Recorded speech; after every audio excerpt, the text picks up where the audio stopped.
রাজধানী ঢাকাসহ সারা দেশে সেনাবাহিনীকে আইন শৃঙ্খলা সংক্রান্ত বিশেষ ম্যাজিস্ট্রেসি ক্ষমতা দেওয়া হয়েছে।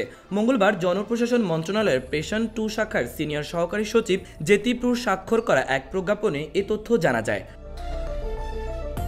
প্রজ্ঞাপনে বলা হয়েছে, ফৌজদারি দণ্ডবিধি 198-এর 64, 65, 83, 84, 95-এর 2, 100, 105, 107, 109, 110, 126, 127, 128, 130, 133 এবং 142 ধারা অনুযায়ী সংগঠিত অপরাধের ক্ষেত্রে সেনাবাহিনীর কর্মকর্তারা তাদের ম্যাজিস্ট্রেসি ক্ষমতা প্রয়োগ করতে পারবেন।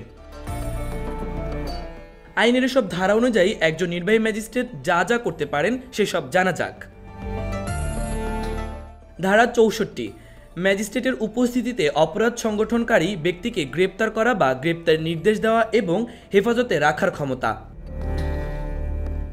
ধারা 65, গ্রেপ্তার করার ক্ষমতা বা তার উপস্থিতিতে গ্রেপ্তারের নির্দেশনা যার জন্য তিনি গ্রেপ্তারি পরোয়ানা জারি করতে পারেন। ধারা 83 ও 84, ওয়ারেন্ট অনুমোদন করার ক্ষমতা বা ওয়ারেন্টের অধীনে গ্রেপ্তার হওয়া অভিযুক্ত ব্যক্তিকে অপসারণের আদেশ দেওয়ার ক্ষমতা। ধারা 95-এর 2, নথিপত্র ইত্যাদির জন্য ডাক ও টেলিগ্রাফ কর্তৃপক্ষের দ্বারা অনুসন্ধান এবং আটক করার ক্ষমতা। ধারা 100, ভুলভাবে বন্দী ব্যক্তিদের হাজির করার জন্য অনুসন্ধানের ওয়ারেন্ট জারি করার ক্ষমতা। ধারা 105, সরাসরি তল্লাশি করার ক্ষমতা, ক্ষমতাপ্রাপ্ত ব্যক্তির উপস্থিতিতে যে কোনো স্থানে অনুসন্ধানের জন্য তিনি সার্চ ওয়ারেন্ট জারি করতে পারেন। ধারা 107, শান্তি বজায় রাখার জন্য নিরাপত্তার প্রয়োজনীয় ক্ষমতা।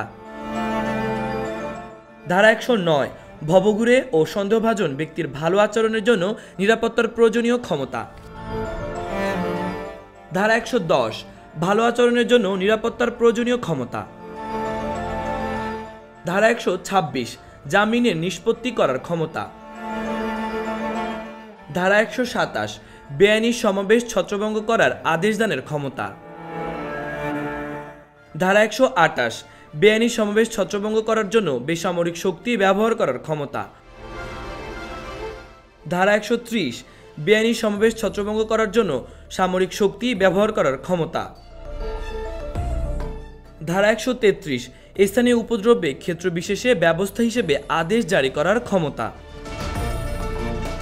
ধারা 142, জনসাধারণের উপদ্রবের ক্ষেত্রে অবিলম্বে ব্যবস্থা হিসেবে আদেশ জারি করার ক্ষমতা। এসব ক্ষমতা ছাড়াও যে কোনো নির্বাহী ম্যাজিস্ট্রেটকে মোবাইল কোর্ট আইন 2009-এর অধীনে মোবাইল কোর্ট পরিচালনা করার জন্য সরকার এবং সেই সঙ্গে জেলা ম্যাজিস্ট্রেট ধারা সংশ্লিষ্ট এখতিয়ারের মধ্যে ক্ষমতা দেওয়া হয়েছে। এই আইনের অধীনে নির্বাহী ম্যাজিস্ট্রেট তার উপস্থিতিতে সংগঠিত অপরাধ এবং ঘটনাস্থলে তার বা তার সামনে উন্মোচিত হওয়া অপরাধগুলো বিবেচনায় নিতে পারেন। অভিযুক্ত ও স্বীকারোক্তির পর ম্যাজিস্ট্রেট সংশ্লিষ্ট আইন অনুযায়ী অপরাধীকে সাজা দিতে পারেন, তবে কারাদণ্ডের ক্ষেত্রে 2 বছরের বেশি নয়।